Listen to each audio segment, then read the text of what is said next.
quiero seguir con el tema que comenzamos el viernes, que se llama Marcas de una iglesia real.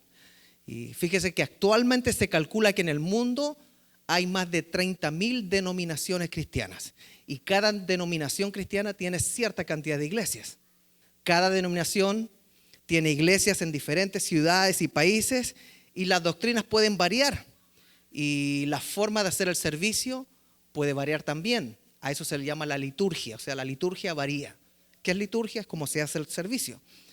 Pero nosotros nos hemos preguntado alguna vez cómo podemos parecernos como iglesia lo más posible a la iglesia que Cristo estaba visionando. Hoy en día las formas de reconocer una iglesia exitosa se basan muchas veces y por lo general en la cantidad de personas que congregan. Esas son las iglesias más exitosas. Las iglesias más populares son las que tienen la mejor música, la mejor banda o las mejores producciones musicales. Las iglesias más reconocidas son las que tienen dinero para invertirlo en acciones sociales o en misiones. Las iglesias más reconocidas son las que lamentablemente el pastor principal es muy popular. Las iglesias más reconocidas a veces son por la arquitectura del edificio, como en el caso de la Catedral de Cristal, que es un símbolo en California de lo que ha sido el evangelismo. O también muchas iglesias son conocidas por su diseño interior, incluso como el altar o como el auditorio está diseñado. En Guatemala hay una iglesia, mega iglesia que se llama Casa de Dios. Y qué lindo que Dios dé la oportunidad de tener eso. Pero eso no es la razón por la cual debe conocerse una iglesia. La pregunta sería, ¿cuántas iglesias basan su éxito principal en lo que el libro de Hechos declara como una iglesia exitosa? Los 4 evangelios nos presentan la vida de Jesús y el ministerio de Jesús, pero el 5.º libro, que es el libro de Hechos, nos muestra el nacimiento de la iglesia y cómo la iglesia comenzó en manos de los discípulos, los apóstoles, los que estuvieron con Jesús. Entonces, el ejemplo, el modelo más real de lo que Jesús quiso, lo tenemos cuando miramos a la iglesia primitiva. Entonces, la única forma de saber si somos una iglesia realmente cercana a lo que vio, imaginó o visionó Jesús es si es que hacemos un chequeo de cuánto nos parecemos a la iglesia primitiva. Y lo primero que hay que sentar en este tema como una verdad fundadora es que no hay iglesia de Cristo si no hay resurrección y si es que no hay llegada del Espíritu Santo. No hay iglesia si es que no hay resurrección y si es que no hay llegada del Espíritu Santo. O sea, en otras palabras, el libro de Hechos nace porque Jesucristo resucitó y ascendió y porque descendió el Espíritu Santo. Ese es el fundamento de la iglesia, la resurrección de Cristo y la llegada del Espíritu Santo. Ahora, ¿qué sucede cuando Jesucristo resucita, llega el Espíritu Santo y comienza a predicarse el Evangelio? En el primer sermón de Pedro se convierten 3.000 personas, que era la mitad de la capacidad del sacerdocio en Israel, que eran 6.000 sacerdotes. ¿Cómo se sintieron cuando vieron que en un día se agregaron 3.000 personas por la predicación de la palabra? Los maestros de la ley. Imagínense, dice 3.000 bautizos, porque el sello de que uno ha conocido a Cristo, el sello inicial es el bautismo.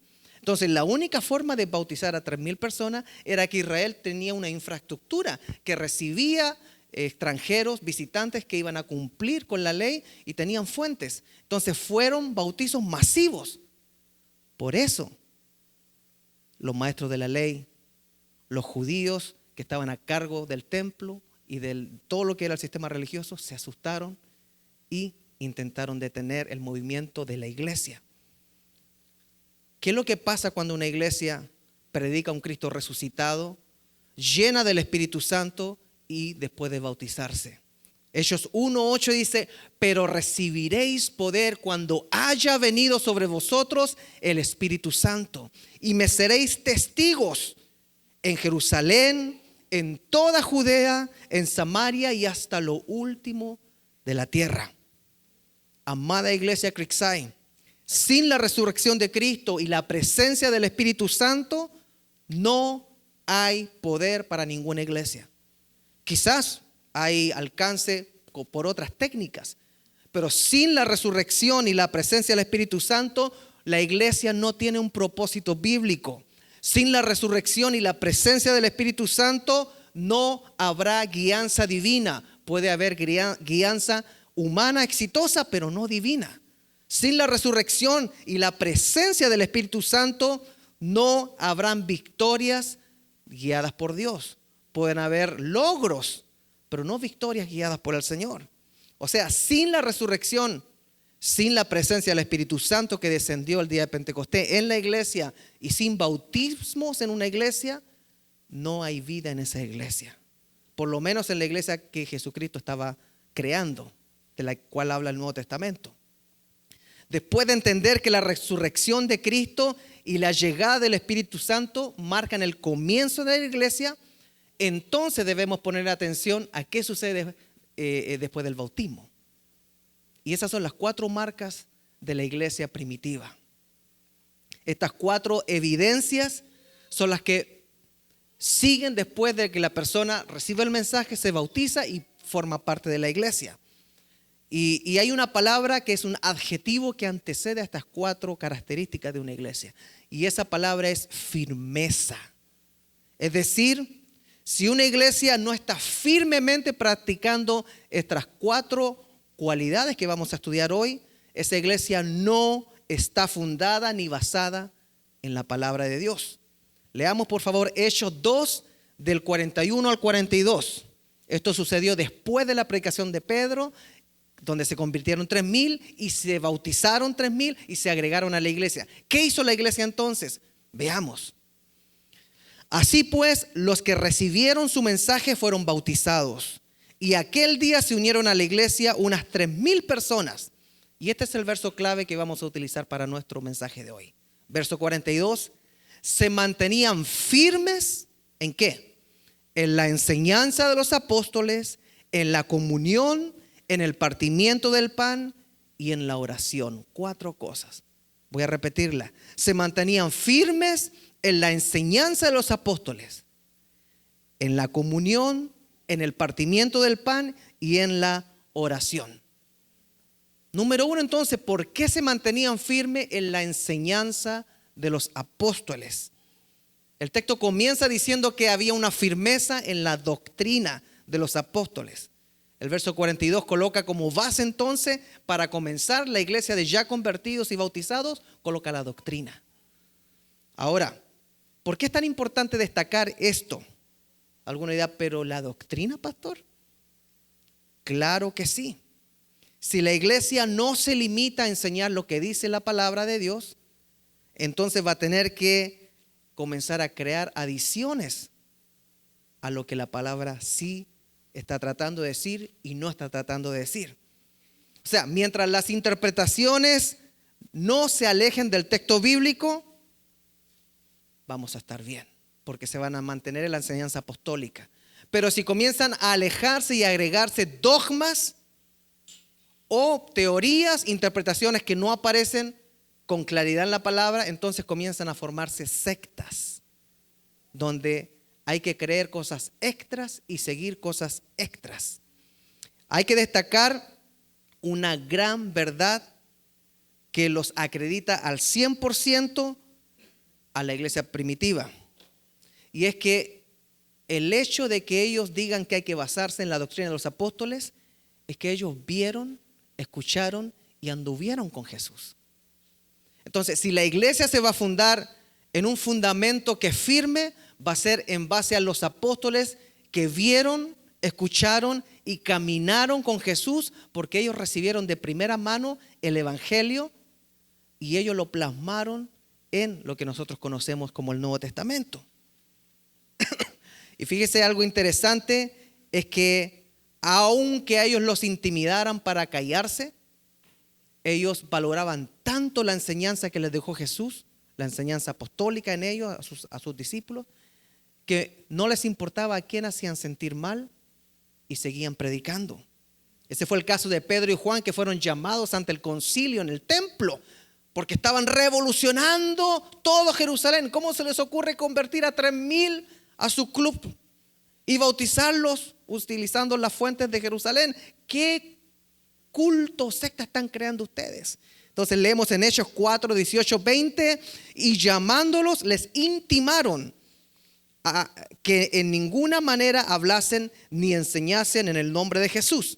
Mas Pedro y Juan respondieron diciendo: juzgad si es justo delante de Dios obedecer a vosotros antes que a Dios, porque no podemos dejar de decir lo que hemos visto y oído.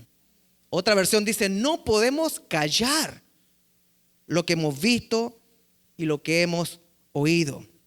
Amada iglesia, si hay algo que debemos aprender de los apóstoles del Señor, los apóstoles oculares, lo que lo vieron para ser apóstol en la Biblia, había un requisito, era que tenían que haberlo visto.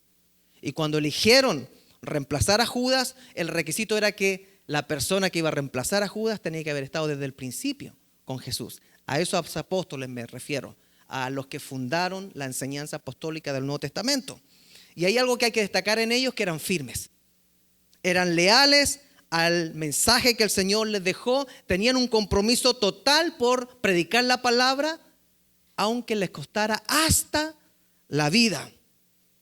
Y fíjese qué interesante, la doctrina apostólica, o sea, las enseñanzas de los apóstoles, aunque les molestaba a alguno, ellos seguían predicando. Aunque les dolía a algunos, ellos seguían predicando. El texto dice en el verso 42 que había una firmeza, se mantenían firmes en la enseñanza de los apóstoles. Y la pregunta para nosotros, 2024 años después aproximadamente, bueno, hay que quitar el tiempo en que se escribió cada libro, 2000 años después, la pregunta sería: ¿son las iglesias de hoy famosas porque se mantienen firmes en la enseñanza apostólica, o son famosas por otra cosa? Si son famosas por otra cosa, yo no digo que necesariamente esté malo, pero no se cumple el propósito divino. Así como que nosotros podemos hacer muchas cosas buenas, pero si no están cumpliendo el propósito divino, estamos perdiendo nuestros días y nuestros años. Si una iglesia es famosa o popular por cualquier otra razón que no sea su doctrina, entonces lamentablemente esa iglesia puede tener mucha popularidad y peso en la tierra ante los hombres, pero delante de Dios no pesa. No es una iglesia que tenga el peso de su evangelio.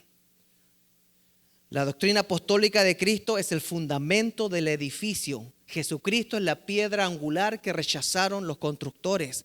Y por ende la iglesia tiene que predicar solamente lo que los apóstoles nos enseñan de Jesucristo. Jesucristo no escribió por sí mismo un evangelio, sino fueron sus apóstoles los que escribieron sobre él y los discípulos de los apóstoles.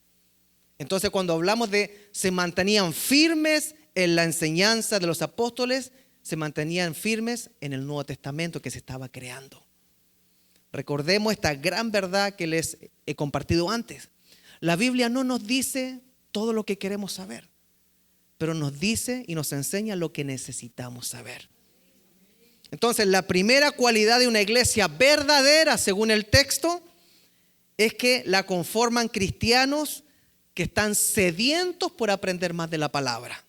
Tan sedientos como un bebé recién nacido buscando la leche materna. ¿Los ha visto alguna vez? El hermano Nelson sabe de lo que estoy hablando, ¿no? Así debemos estar los cristianos si es que formamos una iglesia real, sedientos por la palabra del Señor. Gloria a Dios. ¿Dónde voy? Me emocioné. Fíjese qué interesante que el pastor y escritor Matthew Henry del siglo XVIII, referente a las personas que no están sedientas por la palabra, escribe lo siguiente: tan pronto como los nuevos cristianos se sintieron vivos espiritualmente, anhelaron la leche espiritual de la palabra de Dios. Primera de Pedro 2:2. Ahora dice, ponga atención, todo creyente que no se interesa en el conocimiento de la palabra de Dios tiene motivos para dudar que si ha nacido de nuevo. O sea, una iglesia puede estar llena, pero ¿cuántos realmente dan evidencia de que son bebés espirituales y van por la leche que es la palabra? No por ir a ver a Hillsong, no por ir a ver al cantante famoso, no por ir a ver cómo es el edificio, cuánta comida se reparte, cuánta actividad se hace. Cuando a usted le preguntan ¿a qué va la iglesia? ¿Cuál sería la respuesta de Iglesia Creekside? Voy a aprender de la palabra de Dios. Porque Dios se revela a través de su palabra. El primer paso que tomó la iglesia era ir a juntarse a escudriñar la escritura, a recibir la palabra de los apóstoles que estaba en formación. No había Nuevo Testamento en ese tiempo, se estaba formando. Primera Pedro 2:3 dice: desead como niños recién nacidos la leche espiritual no adulterada, para que por ella crezcáis para salvación. Si es que habéis, este me gusta, si es que habéis, porque ahí ya es condicional. Si es que habéis gustado, otra versión dice probado, o comprobado, dice otra versión, la benignidad del Señor. Entonces, si un creyente no ha comprobado, no ha gustado que Dios es bueno, o sea, no ha tenido un encuentro, una realización, no se le han abierto los ojos, puede estar yendo a la iglesia por 1001 motivos, pero no el correcto, que es buscar la palabra de Dios, donde se encuentra Dios. Algunos dicen: yo quiero conocer a Dios, yo quiero saber más de Dios. Comienza estudiando la Biblia, porque el Espíritu Santo se mueve a través de su palabra. Pueden haber quizás operaciones especiales, una sanidad, puede haber quizás una acción del Espíritu Santo, pero siempre nos está dirigiendo a que comencemos a comportarnos como niños recién nacidos que anhelan, desean con todas sus fuerzas la leche materna, porque si no se mueren. Amada iglesia, así declaro esta cosa. El nivel de búsqueda de Dios de nosotros define si realmente hemos conocido a Dios. ¿Cómo es eso? Para que no nos compliquemos. Cuando usted conoció a su enamorada, a su enamorado, y se dio cuenta que el corazón le había latido a 100 millas por hora, ¿se alejó de esa persona o se acercó a esa persona? Se casó con esa persona. Entonces, cuando uno dice que ha conocido a Dios y que ha recibido el mensaje, entonces tiene que evidenciar lo que aparece en el texto, que quiere estar cerca de Dios porque lo ha conocido, y Dios se revela a través de su palabra principalmente, y para la iglesia es a través de su palabra que la guía. ¿Cuántos enamorados hay de Dios acá? Que desean la palabra del Señor como bebé recién nacido y que van a la iglesia todos los domingos, los vecinos los ven así. Así hacen los bebés. Dios, si el apóstol es inspirado por el Espíritu Santo a utilizar ese ejemplo, es porque Dios quiere ver una iglesia que se muere sin leche, que se muere, que no puede. Ofrézcale al bebé un pancito con mantequilla. ¿Qué hace? Ofrézcale al bebé llevarlo al parque, al zoológico. Cuando está recién nacido, lo único que necesita es estar siendo alimentado. Entonces, la primera marca, la evidencia de una iglesia verdadera es que la congregación desea aprender de la palabra de Dios. La segunda marca, según el texto, dice: se mantenían firmes en la enseñanza de los apóstoles. Y segundo, en la comunión. Fíjese que Lucas, el autor del libro de Hechos, Lucas nos presenta como consecuencia de la llegada del Espíritu Santo la utopía, que en ese tiempo se consideraba como una utopía que formaba parte de la cultura griega.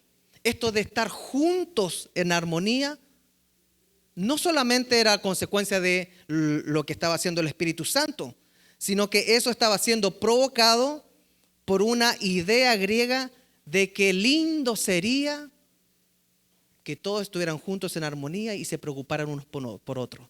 Esa es una idea pitagorista. Entonces, ¿qué es lo que comenzó a hacer la iglesia?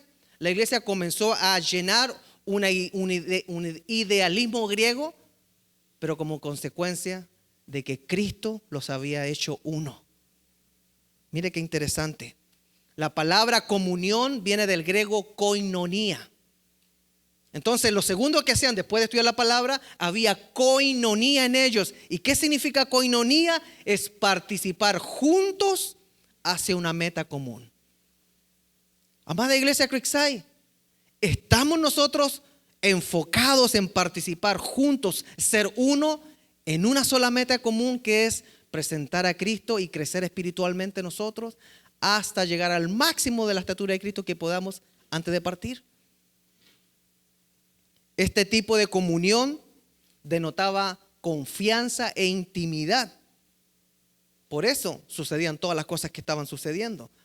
Pero no porque era una comunión humana, sino que estaba basada en el Evangelio de Cristo como consecuencia de la relación con Cristo. Entonces tenían esta comunión o koinonía, esa unidad. Amada iglesia Creekside, nosotros nos llamamos hermanas y hermanos. ¿Por qué será? Porque la sangre de Cristo nos ha convertido en un cuerpo que es la iglesia de Cristo. Formamos parte de un solo cuerpo que es la representación de Cristo en la tierra y se llama iglesia de Cristo, y cada uno tiene una función, pero somos un cuerpo. 1 Corintios 12 dice, el cuerpo humano tiene muchas partes, pero las muchas partes forman un cuerpo entero. Lo mismo sucede con el cuerpo de Cristo. Entre nosotros hay algunos que son judíos y otros que son gentiles. Gentiles significa no judíos, o sea, salvadoreños, mexicanos, chilenos, romanos en ese tiempo, griegos, lo que usted es no judío. Algunos son esclavos y otros libres en esos tiempos, pero todos fuimos bautizados en un solo cuerpo por un mismo espíritu y todos compartimos el mismo espíritu. Qué lindo es entender por qué la iglesia primitiva se comportaba de la forma que lo hacía, por lo menos la de Jerusalén estamos hablando. Ninguna iglesia que ande con peleas, con rencillas, con chismes, que ande con ataques entre uno y otro, que ande hablando detrás de otro hermano, ninguna iglesia que hace eso podrá estar en comunión, en koinonía. Al contrario, me encanta decir, Salmo 133, uno dice, mirad cuán bueno y cuán delicioso es habitar los hermanos juntos en armonía. Pero cuando no nos portamos bien como iglesia, se transforma en la antítesis. Mirad cuán malo y cuán amargo es habitar los hermanos juntos, pero en desarmonía. Hay iglesias que por no entender y enfocarse plenamente a cumplir las escrituras, existen y dan vergüenza que existan. Y lo digo con una parte de responsabilidad, porque nosotros somos los primeros que debemos preocuparnos de andar juntos en armonía, en koinonía, juntos a una sola meta. ¿Será que hemos entendido que no podemos comportarnos como antes de llegar a Cristo? ¿Será que hemos comprendido que ni siquiera podemos bromear con las mismas bromas cochinonas que hacíamos antes, con esa mentalidad no cristiana? Pero venimos a la iglesia y nuestro aporte no aporta, sino que resta. ¿Será que hemos entendido que estar en comunión en la iglesia no es algo mágico? Es algo que requiere trabajo, que requiere pensar antes de abrir nuestra boquita, porque en la lengua está el poder de la vida y de la muerte. O sea, se necesita dedicación y cuidado hasta en el hablar para lograr ser un cuerpo en armonía en la iglesia. Cuidamos el trato entre hermanos para no dañar a nadie, sobre todo que venimos de culturas diferentes. Cuidamos el trato, damos puertas de escapes a las personas porque a lo mejor tienen costumbres diferentes, o tiene que ser como yo pienso y como lo hago y como lo digo. Yo siempre les he dicho, hermano, lo primero que aprendí es nunca conversar diciendo, lo que tú tienes que entender es que elimine eso. Lo que tú no ves es que lo que necesitas aprender, no. Si usted se va a poner a enseñarle a los demás, entonces significa que el Espíritu Santo usted lo ha dejado sin chamba. Tenemos que aprender hasta a cómo hablar en la iglesia. Mucho más lindo, en vez de decir lo que tienes que entender es, mi experiencia ha sido esta. Y el Señor quizás tiene algo más para ti. Es que uno no llega a la iglesia y se declara cristiano y trae el cuerpo y la ropa. Uno trae un nuevo ser. Y el nuevo ser permite que la iglesia esté en coinonía, en unidad, mirando una sola meta. Pero a la hora que hablamos alguno, no dejamos que el Espíritu Santo nos una. Siempre he dicho, en la iglesia, por lo menos en la iglesia que yo dirijo, con la gracia y el favor de Dios, que es Iglesia Creekside, no se cuenten sus cosas personales. Mire el pastor lo que está diciendo. Pero oren por los demás. Usted no necesita saber los detalles de qué está pasando en ese año y en esa década con su hermano o hermana. Solamente ore y clame al Señor. Dios conoce las situaciones. Y lo que está pasando hoy día o en este año no va a tener valor ni significancia en 5 o 10. Entonces no se preocupe de saberlo. Usted no está llamado para escribir el libro de la vida de su hermano. Ni la biografía, ni va a publicarla usted. Estamos llamados para cuidarnos las espaldas y respetar a nuestro hermano y a nuestra hermana. Solamente los líderes de la iglesia pueden tratar asuntos delicados de la iglesia. Y ellos deben ser preparados porque es un llamado ministerial estar al frente de la iglesia. Cuando usted lee Hechos se da cuenta que incluso las sanidades que se ven solamente se daban a través de los apóstoles, los líderes. No andaban sanándose entre ellos. Mire qué interesante. Eso quiere decir que uno tiene que tomar las cosas del Señor con seriedad y no por oportunismo. Porque todo, por algo la palabra dice, al que más se le da, más se le demanda. Y cuando uno se pone a hablar y abre su corazón, me encontré un amigo en la iglesia, me encontré una amiguita en la iglesia. Y después se pelean y usted le contó toda la vida ya. Cuando eran amiguis. Y digo, todo lo que contó, ¿por qué no se lo contamos al Señor en oración? Es que a lo mejor no escuchamos el himno. Dulce oración de toda influencia mundanal. Elevas tú mi corazón cuando estoy en oración. No dice cuando estamos con la amiguis. Mis hermanos, si la palabra dice que las personas fallan, es porque es verdad. Todos fallamos. Por favor, entendamos que la unidad, la coinonía, la comunión se tiene que generar con nuestra forma de actuar. No es algo automático. Nosotros tenemos la capacidad de destruir a otra persona, de dañarla, de que tenemos la capacidad hasta de que otra persona no quiera venir más a la iglesia porque nosotros no estamos mostrando a Cristo. Qué terrible sería eso. Mi hermano, a veces yo me gustaría que las personas que critican a los pastores estuvieran un día por lo menos en sus pantalones. Y que tengan que decidir cuando una familia viene a defender a la niña que se metió con un niño de la iglesia y que lo castigue a él, y la otra familia quiere que castigue a la niña y el pastor está entre medio. ¿Y por qué ustedes no se encargaron de criar a sus hijos? ¿Por qué utilizan al pastor para venir a castigar y dar disciplinas? Mira este hermanito, mira esta hermanita, y uno está, Señor, ¿qué está pasando? Ayúdame la forma, porque yo sé que lo único que tú quieres hacer con una persona es restaurarla, nada más. ¿Quién de nosotros no estuvo metido en líos? Levante su mano. Voy a repetir la pregunta. ¿Quién de nosotros alguna vez no estuvo metido en líos?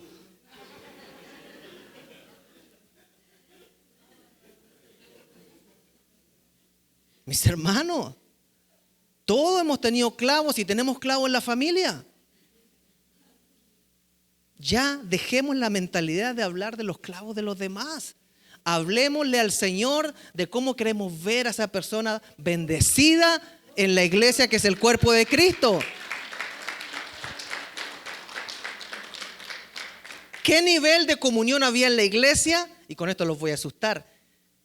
Que era tanto el bienestar que le deseaban a la iglesia como cuerpo de Cristo, que el libro de Hechos dice que vendían sus propiedades y la entregaban todo a los pies de los apóstoles.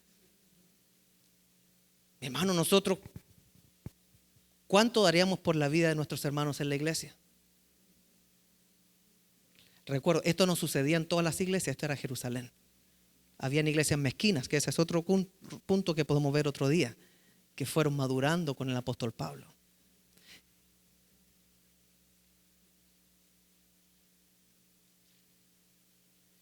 Solamente debe dedicarse la iglesia a hacer lo que nos ayude a estar en comunión.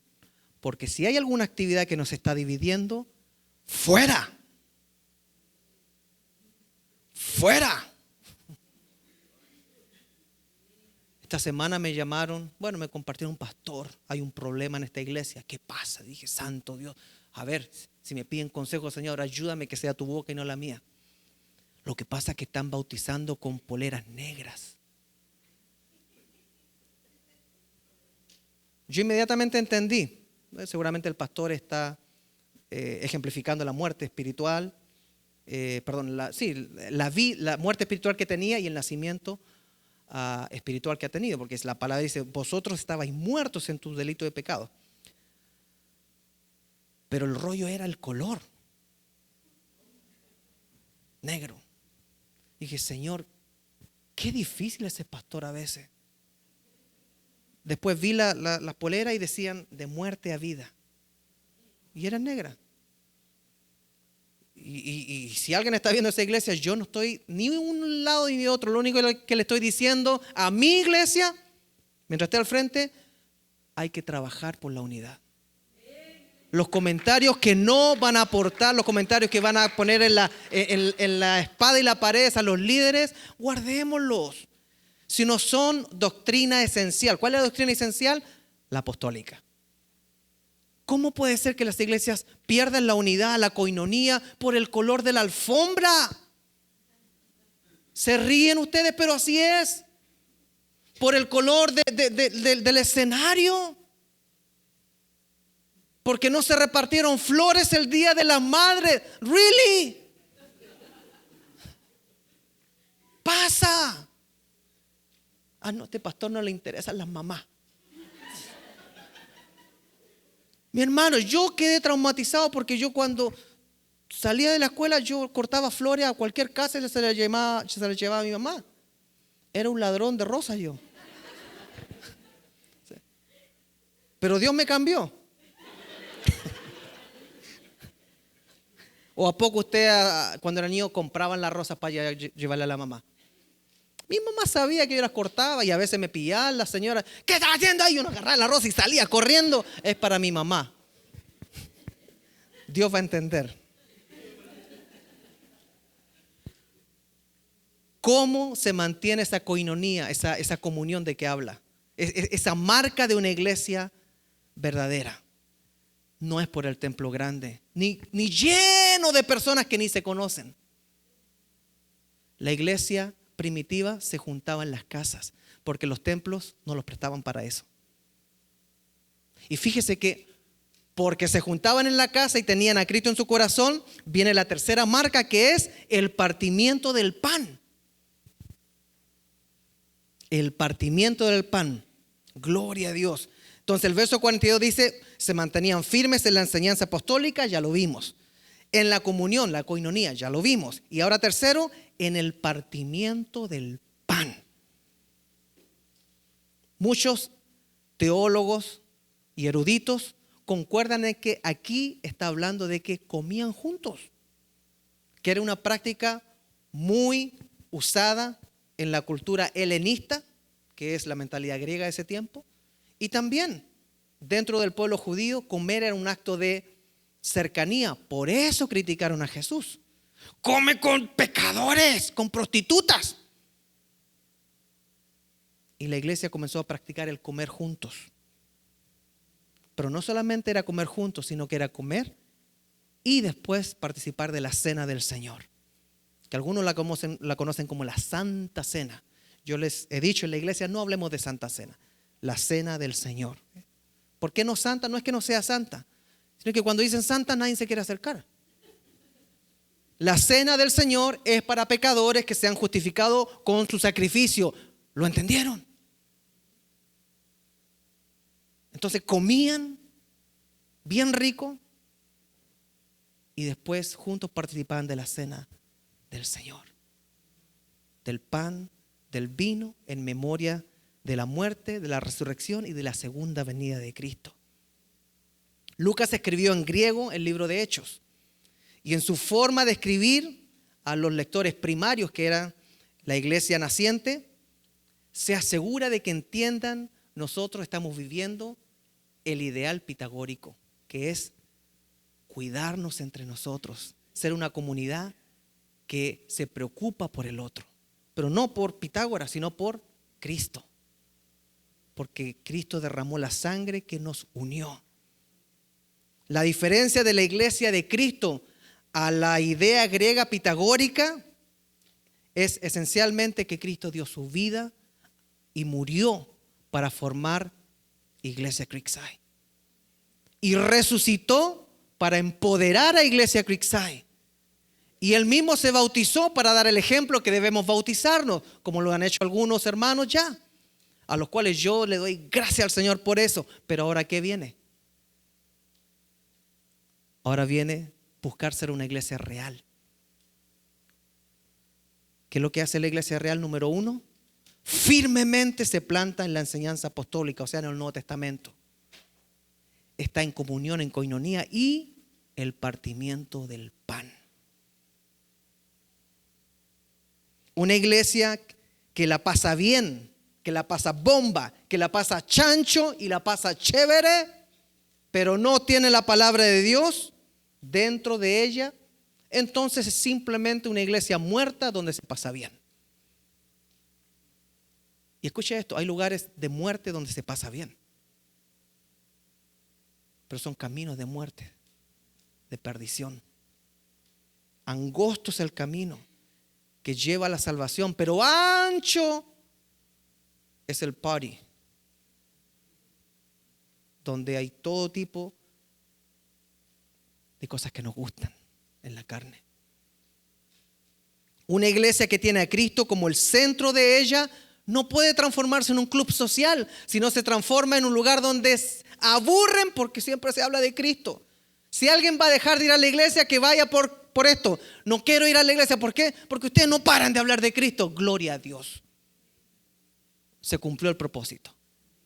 Yo quiero ir a una iglesia donde, no sé, me saquen afuera, me hagan una carne asada, donde el pastor ya que no sea tan, ¿cómo nos dicen? Nos llaman locos, viciosos, no tan, ayúdeme, ¿cuál es la palabra? ¿Ah? Fanático. La iglesia primitiva era una iglesia fanática. Fanática por la palabra de Dios, fanática por esforzarse por la coinonía, o sea, la unidad, y fanática por compartir el pan y la mesa del Señor con sus hermanos. Ese es un fanatismo divino, y los fanáticos se van al cielo, donde van a adorar al Señor eternamente. ¿No será que somos de los cristianos que queremos llevarnos el celular para el cielo? Para cuando termine el servicio poder chequear todo. La cena del Señor. ¿Por qué es tan importante partir el pan? El partimiento del pan. Porque es el sello que Cristo dejó en su iglesia. Si una iglesia no practica la cena del Señor, entonces no ha entendido la muerte, la resurrección y la segunda venida de Cristo, y no está unida. ¿Ha visto iglesias exitosas pero que no practican el partimiento del pan, que es la cena del Señor. Juan 17:21 dice, para que todos sean uno como tú, oh Padre, en mí. Jesús orando antes de partir. Y yo en ti, que también ellos, o sea, los discípulos, los que iban a enseñar lo del Nuevo Testamento, a traspasar las enseñanzas de Cristo, para que ellos sean uno en nosotros, para que el mundo crea que tú me enviaste. Y también dice, y oro por los que han de venir. O sea, oro por Iglesia Creekside. Oro por todos los chilenos, bolivianos, peruanos, colombianos, venezolanos, centroamericanos, españoles, todos los que van a llegar a Redmond. Oro por ellos, Padre, porque lo que se está enseñando se va a volver a repetir 2000 años después. Yo lo sé. Voy a levantar ministros que han estado caídos. Voy a levantar personas de lo más menospreciado, pero mi evangelio no va a parar. Van a haber iglesias que van a estar cimentadas firmemente en mi palabra, en mi coinonía y en el partimiento de mi resurrección y segunda venida. Amada iglesia, ¿es una prioridad para nosotros la unidad de la fe? O tú en tu color, por favor, no destiñas en el mío. En base a nuestro contexto cultural, porque hay que contextualizar la palabra también. ¿Cuánto hacemos por demostrar nuestro compromiso por la obra de Dios y el cuerpo de Cristo? Quizás hoy en día ya no se practica el vender las propiedades y traer todo el dinero a los líderes de la iglesia. Eso no se practica y está bien porque no es un mandato bíblico. No es mandato bíblico. El mandato bíblico es que usted cuide de su familia, porque el que no cuida de los suyos es peor que un inconverso, dice la palabra. Pero también el mandato bíblico es amar, dar para Dios. Dios ama al dador alegre. Y quiero aclarar algo. Una vez una persona me dijo, yo doy porque la palabra dice que Dios bendice al dador alegre. No, no dice eso. Yo doy porque la palabra dice que Dios bendice al dador alegre. Dios ama al dador alegre. Cuando Jesucristo estaba en el templo y vio que una viuda estaba dando todo lo que tenía, un par de moneditas, se sacó del billete unas perlas y le dio algo a esa viuda. Nada. Solamente dijo que ella ha dado más que todos los demás. O sea, enseñó que Él está viendo lo poquito que se da o lo mucho, pero con la intención que se da. Es para nosotros una prioridad que Dios nos mire con un corazón alegre cuando damos para Él. Yo le voy a ser bien claro, si usted quiere vender su casa y sus propiedades y traer el dinero a la iglesia, hágalo. Nadie se lo va a impedir. Pero yo le recomiendo que no lo haga. Eso es algo personal. Yo le recomiendo que no lo haga por un testimonio de la iglesia. Porque eso de andar vendiendo el carro para traerlo a la iglesia. Yo dono mi carro, yo dono mi caballo, yo dono esto. Hay que tener mucho cuidado porque yo me he encontrado con amigos en Chile, cuando estaba en Chile, que llegaban llorando y me decían, ¿qué te pasó? Es que el domingo me emocioné y ofrendé el carro, decían, y llorando. Tenían miedo de ir a la iglesia porque el emocionalismo los hace ofrendar en el segundo. Pero ojo, Dios no te llama a emocionarte en una tarde. Dios te llama a ordenar la vida. Dios nos llama a ordenar nuestra vida, nuestras finanzas, a ordenar nuestros matrimonios, a ordenar nuestro carácter, a caminar en sus caminos con sus preceptos, porque Él nos ama. Toda la actitud en la iglesia debe ser sellada por amor. Dios ama al que lo ama. El dar es un acto de amor. Por eso mantenemos a nuestra familia. Por eso damos, nos sentimos enamorados. Por eso hasta que yo me muera van a escuchar que me arrepiento de haberle regalado mi primer sueldo a mi novia. ¿Cuánto podría haber hecho con ese sueldo? Y yo el pasmado.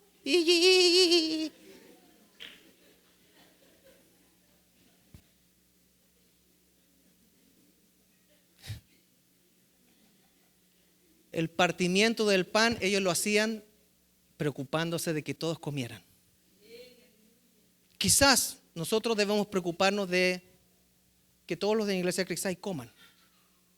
No podemos pagar las rentas de las personas, no podemos comprarles carros, no podemos hacer tantas cosas. Somos una iglesia pequeña con un presupuesto escaso que duramente mantiene a los que dirigen la iglesia y pagamos la renta. Pero Dios no nos llama a eso, Dios nos llama a estar en unidad de una forma en que nos amemos unos a otros. Y las iglesias pobres pueden amarse igual unos a otros y estar en coinonía y partir el pan y ser uno, porque no se trata de vender las propiedades y traerlas y toma acá, yo soy el que más da en una iglesia. Quizás puede ser el que más cosas materiales da, pero eres el que menos aporta al reino de los cielos. Porque la palabra es clara y dice: no hagan tesoros aquí en la tierra, sino en el cielo, donde la polilla y el ladrón no dañan nada. ¿Cuántos quieren ser una iglesia que parte el pan entre ellos? Seamos sabios. Y por último, nos dice que era una iglesia que se reconocía porque estaban en oración. Recordemos, número 1, se mantenían firmes en la enseñanza de los apóstoles. Si puede volver una página atrás. Número 2, se mantenían firmes en la comunión. No, era una sola para atrás. Ahí está. Esa se va repitiendo. Número 1, se mantenían firmes en la enseñanza de los apóstoles. Número 2, en la comunión, ya lo vimos, la coinonía. Número 3, en el partimiento del pan, que era comer y después practicar la cena del Señor. Y por último, y lo más importante para sellar, en la oración. Esto nos lleva al número 4. Punto número 4, la marca de la oración. Puesto en palabras simples y en palabras sencillas, un cristiano que no ora simplemente es un cristiano que no está en comunión con Cristo. Una iglesia que no ora simplemente es una iglesia que no está en comunión con Cristo. ¿Por qué? Porque la oración era la vida de la iglesia primitiva. Se acostumbraba a orar en 3 ocasiones. A la primera hora, a la segunda hora, a la tercera hora, que iban pasando alrededor del día. Entonces, todo lo que hacían lo sellaba la oración. Y como era el sello, era el comienzo otra vez, la oración. Veamos un poquito lo que dice la iglesia primitiva que practicaba en cuanto a esto. Hechos 1:14. Todos estos perseveraban unánimes en oración y ruego con las mujeres y con María, la madre de Jesús, y con sus hermanos. Era una iglesia que oraba, pero con ganas, al estilo pentecostal. Y algunos se quejan, es que el hermano grita mucho, la hermana es muy gritona. Déjela. Si el Señor se agrada, traiga tapones, si le molesta. Hechos 1:24. Y orando dijeron: tú, Señor, conoces los corazones de todos, muestra cuál de estos dos has escogido. Decisiones se tomaban en oración y en clamor. Ese era lo que hacía la iglesia. Hechos 4:31. Cuando hubieron orado, el lugar en que estaban congregados tembló y todos fueron llenos del Espíritu Santo y hablaban con denuedo, con valor, con valentía, la palabra del Señor. O sea, ¿cómo llegó el Espíritu Santo a manifestarse? A través de la oración. Pero no la oración es por el McDonald's. Son oraciones que van más profundas. Esta semana me ha tocado orar más de lo usual por diferentes situaciones. Y anoche estaba con mi hija orando, que ha estado en el hospital por 2 días, mi hija mayor, con un problema estomacal que no pueden encontrar qué tiene. Y cuando uno ora a veces, no sabe cómo orar. Cuando uno tiene un hijo, cuando ya sabe, cuando han pasado días, uno ya llega: Señor, como dijo Pedro, tú sabes que te amo. Tú sabes que yo voy a decir: hágase tu voluntad. Tú sabes que he declarado que tú eres el creador del universo, de todo ser viviente, y te he declarado mi Salvador. Tú sabes que si veo sufrir a mis seres queridos y tú lo permites, yo voy a agachar mi cabeza. Pero Señor, mi deseo es ver tu mano obrando en favor de mi hija, de mi hijo, de mi padre. Mi deseo, Señor, es que tu mano intervenga y sea un testimonio que yo voy a compartir con mis hermanos en la iglesia. Ese es otro tema. Partir el pan no solamente es partir pan físico. Partir el pan es el pan de vida, porque no solo de pan físico vivirá el hombre. Entonces, en el cuerpo de Cristo también se parte el pan espiritual. Hechos 6, 5, 6, cuando tenían que elegir nuevos diáconos, o los primeros diáconos, digamos. Fíjese, a los cuales presentaron ante los apóstoles, quienes orando les impusieron las manos. Mis hermanos, yo quiero orar por usted. Los diáconos quieren orar por usted. La imposición de manos es bíblica. No tenemos que esperar que venga un predicador invitado para que la iglesia pase al frente solamente ese día, pero debemos entender que nosotros estamos siempre y constantemente viviendo las marcas de la iglesia primitiva. Y la oración es bíblica y la imposición de manos es bíblica. Yo a veces me voy al piano porque no tenemos un pianista segundo que dé. Pero amada iglesia, ¿cuánto oramos, ministramos? ¿Cuánto nosotros pasamos tiempo en la casa dedicados a la oración? Si alguien necesita administración, por favor, hable. Que no se vaya de este lugar sin recibir la imposición de las manos y que Dios reciba esa oración por ellos. Es lo más saludable. Es que me da vergüenza. Sáquese esa vergüenza. Vergüenza deben darnos otras cosas afuera. Decía mi mamá, vergüenza debe darte robar y mentir, pero no buscar de Dios. Pastor, ¿me ayuda a orar por esta necesidad? Diáconos, ¿me ayuda a orar por esta necesidad? ¿Dónde están los diáconos? Pónganse de pie, por favor, los diáconos de Iglesia Creekside.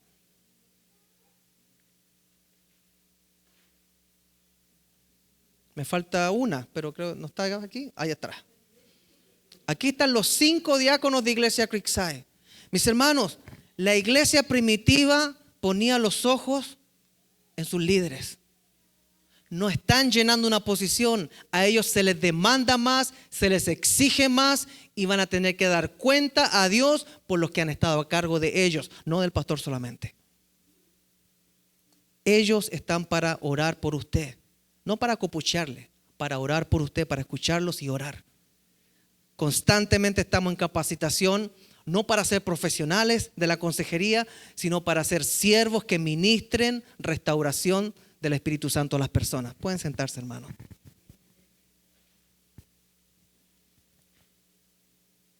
No solamente la oración en el templo. Con esto cierro. La iglesia primitiva no podía usar el templo para sus actividades nuevas. Los judíos ortodoxos no les pasaron las iglesias ni les arrendaban las sinagogas a ellos. Ellos tenían que hacer servicios en casas. Y las casas fueron utilizadas para escribir el libro de Hechos.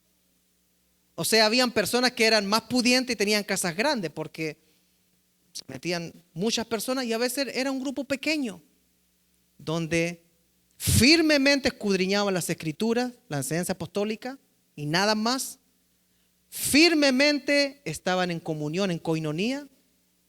Firmemente comían, y si a algunos firmemente les gusta comer, y practicaban la cena del Señor, y firmemente sellaban todo eso orando. Orando, no viendo una película, orando, no saliendo a dar la vuelta por ahí en auto. Oraban, clamaban, el lugar temblaba. Dice que clamaban con un llanto. ¿Por qué? Porque la iglesia es el termómetro de una iglesia. Perdón, la oración es el termómetro de una iglesia. Las temperaturas afuera están horriblemente bajas. ¿Cómo está la temperatura acá adentro? ¿Cómo está la temperatura de Iglesia Creekside? Se acaban de bautizar 8 personas. Después de la predicación y el bautismo de Pedro, vino el crecimiento de la iglesia practicando estas 4 realidades. Estar firmes en la enseñanza apostólica, o sea, en el Nuevo Testamento, no más, no inventemos. Estar firmes en la coinonía, o sea, en la unidad. Estar firmes en el compartir el pan y la cena del Señor. Y estar firmes en la oración. Santiago 5 dice, la oración de fe sanará al enfermo y el Señor lo levantará de su lecho. ¿Cuántos creen eso? El Señor, si lo levanta o no levanta, es asunto del Señor, pero la oración de fe está. Si acaso ha pecado, sus pecados le serán perdonados. Mire el poder de la oración. Confiesen sus pecados unos a otros y oren unos por otros para que sean sanados. Me explico. Confiesen si es que ustedes han pecado en contra de un hermano y vayan a arreglar el asunto. No se anden contando sus cosas personales. Dentro de la congregación no hay sacerdotes para que vayan a ¿cómo se dice? A confesarse. El texto, Santiago está diciendo, confiesen su falta. Si usted le hizo algo a un hermano, vaya y pídale perdón. Si trae su ofrenda al altar y se acuerda que tiene un pleito con su hermano, deje la ofrenda en el altar, dice. Pero vuelva a arreglar el asunto y después viene y termina el trámite. Porque la ofrenda es un trámite. Pero la unidad, la coinonía, es eterna, no es trámite. Eso es algo eterno, es el cuerpo de Cristo. ¿Cuál es la temperatura de nosotros? ¿Sabe cuál es el termómetro? Su palabra. ¿Estamos cumpliendo estas 4 realidades de la iglesia primitiva o ya estamos pensando en cómo ser una iglesia más popular? ¿Cómo ser una iglesia que llena un templo de 500 personas ahora? ¿Cómo ser una iglesia que el pastor, wow, o sea, este pastor ya... No aspiremos a ser una iglesia conocida por expectativas incorrectas. Aspiremos a ser una iglesia que es conocida por siempre estar firme en la palabra y llevarle la contraria a las autoridades cuando no van de acuerdo a la palabra. ¿Les gustó lo que dije, no? Si algo no está de acuerdo a la palabra, deben saberlo las personas. Y eso nos va a acarrear problemas, al igual que la iglesia primitiva. Pero vamos a ser fieles. Segundo, va a haber coinonía, unidad. Dice la canción, antes morían abrazados en la arena del circo romano. Hoy discuten si al orar hay que alzar o no las manos. ¿Qué es lo que nos divide a la iglesia hoy en día? ¿Tonteras? ¿Qué necesitamos hacer para hacer ese cuerpo en coinonía, o sea, bajo una misma meta? Arrepentirnos, cambiar, colocarle un freno a nuestra boca, clamar por nuestro cerebro. El Señor puede restaurar todo lo que le hemos metido al disco duro. Él reformatea. No es que vamos a olvidarlo, pero va a ser procesado de forma diferente por el poder del Espíritu. Madurez es lo que nos necesitamos ahora.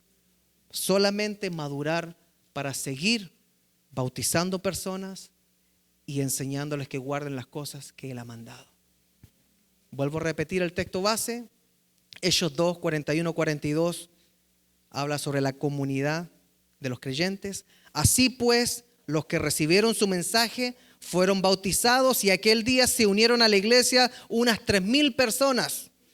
Pero, recuerden, dijo, se mantenían firmes en la enseñanza de los apóstoles, en la comunión, en el partimiento del pan y en la oración.